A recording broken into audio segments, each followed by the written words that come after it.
This screen shows my proposal for the crosswalk. Let me orient you to it for a moment before we go on.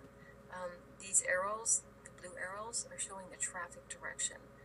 If there were a car here, it'd be going this way toward the light, and it comes and stops at the crosswalk if the light is red. And this one is a car going the opposite direction.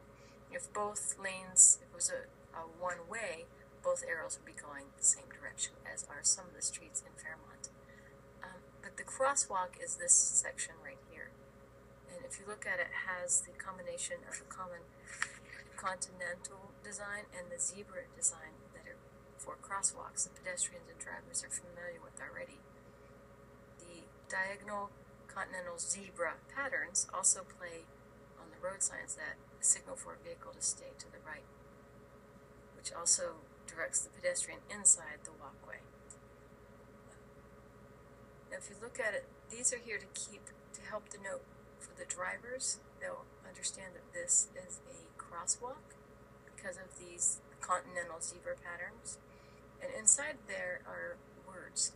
When you're looking directly on it like we are, like a bird's eye view, it's not quite as obvious that there are words in there until you look at it for a moment. But from the perspective of a pedestrian, their eye level is different. They're down a lot closer to it, and it elongates these. And when you're looking at it at that eye level, it makes it look like a very obviously a word. But you have to be standing in certain spots to see it.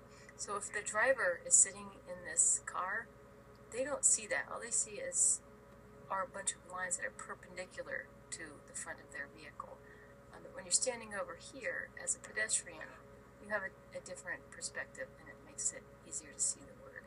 And it's not super obvious either, which makes it kind of fun for that aha moment that you're standing there waiting for the light to turn, and you look down and you say, oh, what is that? It's a word. And the word from this direction is imagine. When you cross the street on the right-hand side, you go over, and you're over top of these words. You can't see them when you're standing directly over top of them because you're too short. We can see them because we're backed out from them a lot from this perspective. And when you're on this side of the street crossing over this way, you see the word believe. And the word on the opposite side of the street is going to be upside down to the viewer, and you probably can't make it out or tell much about it.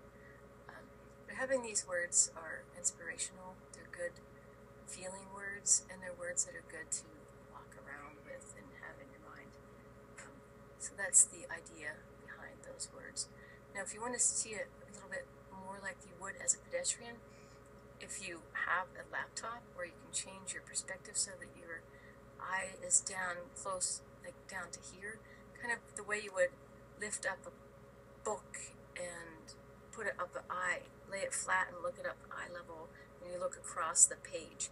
That's what you would do with this if you can't, to see it a little bit more like the pedestrian would be seeing it.